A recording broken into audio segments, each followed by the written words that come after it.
엄마의 사랑을 듬뿍 받으며 자라는 7살과 5살 아들 형제가 있었습니다. 곧 어머니의 생일이 다가오자 두 아들은 며칠 전부터 선물을 준비한다고 야단법석이었습니다. 아이들은 한 푼 두 푼 받은 용돈을 모아놓았던 저금통을 깨뜨려서 각자 선물을 사러 나갔습니다.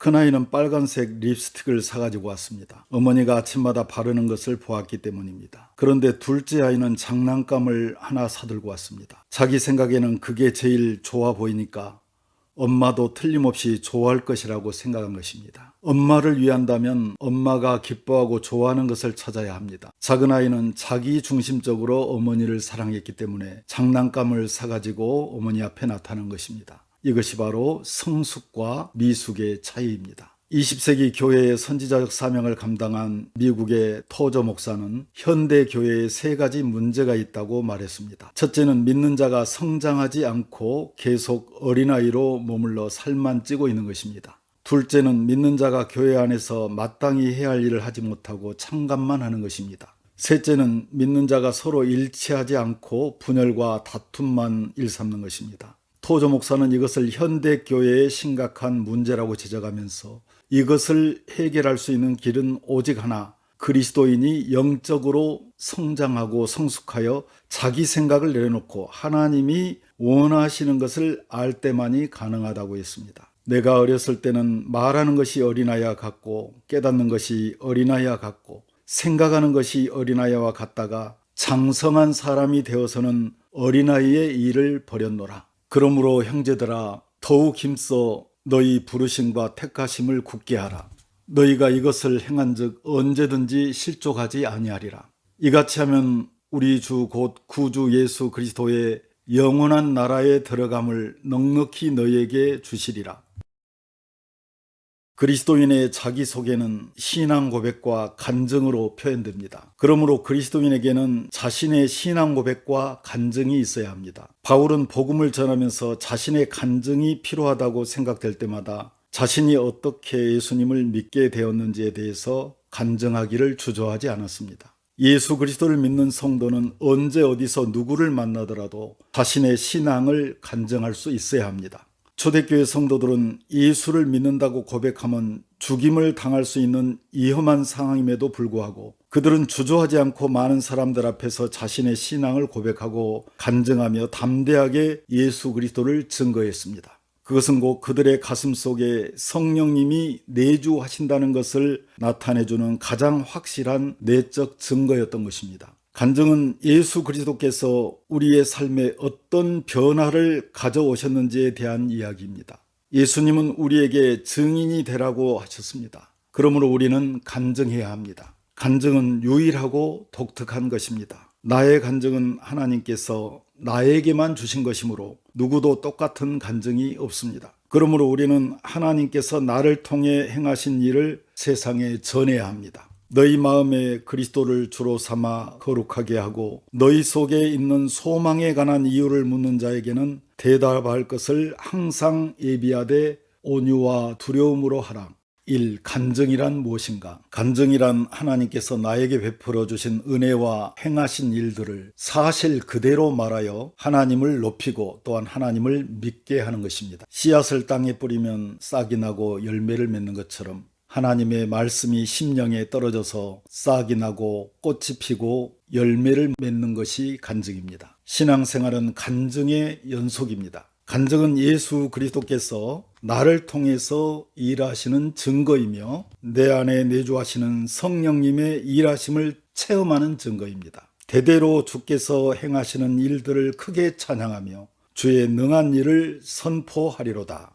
이 간증이 갖춰야 할 4가지 요소는 무엇인가? 첫째, 예수님을 믿기 이전의 삶에 대해 말합니다. 둘째, 예수님을 믿게 된 동기와 과정을 말합니다. 셋째, 예수님에 대한 자신의 신앙을 고백합니다. 넷째, 예수님을 믿은 후에 변화된 삶과 앞으로의 비전을 말합니다. 3. 사도 바울의 간증, 사도행전 22장입니다. 바울은 먼저 자기가 예수님을 만나기 전에 어떤 사람이었는지에 대해서 솔직하게 말했습니다. 그 내용은 무엇입니까? 첫째, 유대인이었습니다. 둘째, 길리기아 다소에서 태어나서 예루살렘 성에서 자랐습니다. 셋째, 가말리엘 문화에서 율법의 엄한 교육을 받았습니다. 넷째, 기독교인을 핍박하고 예수 믿는 자들을 결박하여 옥에 가두고 죽이기까지 했습니다. 간증할 때 중요한 것은 사실 그대로 솔직하게 말하는 것입니다. 바울은 예수 믿는 사람들을 죽이는 데까지 가담했다고 솔직하게 말하고 있습니다. 또한 바울이 자신의 화려한 성장 배경까지도 솔직하게 말한 것은 자신을 자랑하기 위함이 아니라 복음을 위해 사실 그대로 말한 것입니다. 바울은 어떻게 예수님을 믿었는지에 대해 그 동기와 과정을 생생하게 증언했습니다. 다메섹 도상에서 하늘로부터 호련히 큰 빛이 나타나서 바울에게 강하게 비추자 바울이 땅에 엎드러졌습니다. 그때 하늘로부터 사울아 사울아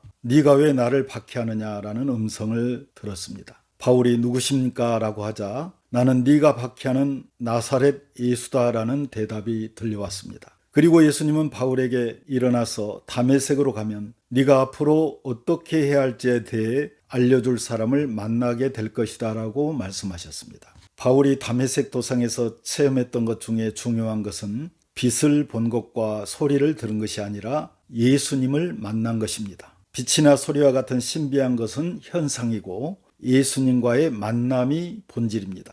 바울은 예수님을 믿은 후에 어떤 사람이 되었는지 그의 변화된 모습에 대해 간증했습니다. 그 내용은 무엇입니까? 바울은 다메섹에서 아나니아라는 그리스도인을 만나서 세례를 받고 예수님을 전하는 복음 전도자의 삶을 살았습니다. 바울은 예수님을 만난 후에 삶이 달라졌습니다. 예수 믿는 자들을 박해하던 자가 예수님을 전하는 자가 된 것입니다. 또한 삶의 목적이 달라졌습니다. 자신을 위한 삶에서 예수님을 위한 삶, 천국 복음을 위한 삶으로 삶의 목적이 바뀌었습니다.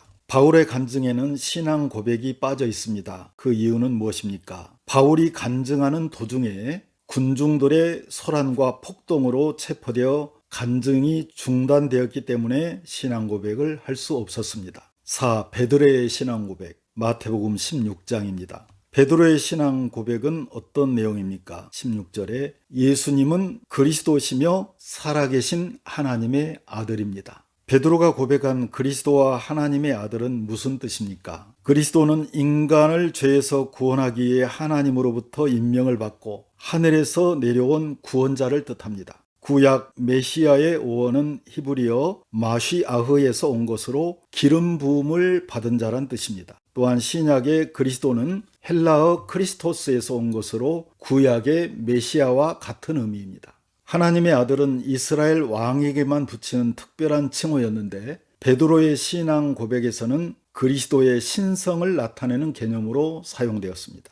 그러므로 예수님은 그리스도시며 하나님의 아들입니다 라는 뜻은 예수님은 나의 구원자시며 나의 하나님이다 라는 고백입니다. 5. 나의 신앙 고백. 베드로가 예수님에게 자신의 신앙을 고백한 것처럼 자신의 언어로 신앙 고백을 쓰고 입술로 고백해 봅시다. 예수님은 나의 주님이시며 나의 구원자시며 나의 하나님입니다. 6. 바울이나 베드로처럼 간증이나 신앙 고백을 확신 있게 하지 못하는 이유가 어디에 있다고 생각합니까? 대체로 간증이나 신앙 고백을 확신 있게 하지 못하는 이유는 첫째, 구원의 확신이 약해서, 둘째, 소극적인 성격으로 전도나 간증을 싫어해서, 셋째, 구원의 감격이 부족해서, 넷째, 간증하고 나서 손해보거나 후회할까봐, 다섯째, 바울과 같은 극적인 신앙 체험이 없어서 등입니다.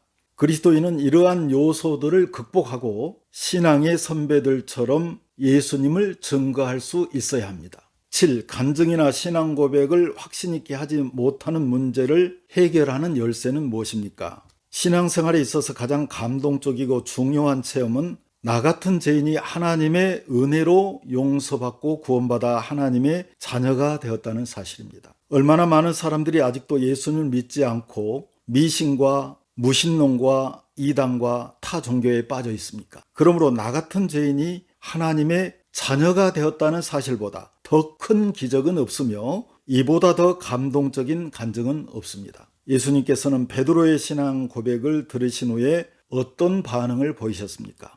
바요나 시모나 네가 복이 있도다. 이를 너에게 알게 하니는 혈육이 아니요 하늘에 계신 하나님 아버지시라고 말씀하셨습니다. 이는 곧 하나님의 은혜와 허락하심이 아니면 예수를 주로 고백할 수 없으며 하나님의 자녀가 될 수 없음을 선언하신 것입니다. 흔히 체험이 있어야지만 간증을 할 수 있다라는 오해를 하고 있는데 이에 대해 어떻게 생각합니까? 신앙생활은 체험도 중요하지만 체험보다 고백이 더 중요합니다. 대체로 모태신앙이나 어려서부터 예수를 믿은 사람들보다 죄를 많이 짓고 늦게 예수를 믿었거나 질병이나 물질의 시련과 같은 인생의 중대한 고비에서 예수님을 믿은 사람들이 극적인 변화와 체험의 사건을 더 많이 경험하는 경향이 있습니다. 그러나 중요한 것은 양쪽 모두 하나님의 은혜라는 사실입니다. 극적인 사건과 체험을 통해 하나님을 믿는 것도 은혜이지만 평탄한 가운데서 하나님을 잘 믿으면 더 큰 은혜이기 때문입니다.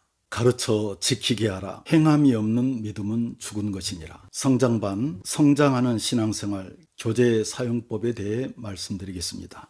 제1과 그리스도인의 자기소개, 2과 경건의 시간 1, 3과 경건의 시간 2, 4과 신앙의 수레바퀴, 5과 바른 기도 빠른 응답, 6과 성격과 성향 진단, 7과 3313 운동, 간증문 작성법과 간증문 사례가 있습니다. 부록에는 1. 성장반 운영 안내, 2. 성장반 수료증, 3. 성장반 출석부, 4. 제자대학 입학 지원서가 있습니다. 인도자는 반드시 부록을 자세히 읽고 성장반 운영 방법을 충분히 숙지한 후에 인도하시기 바랍니다.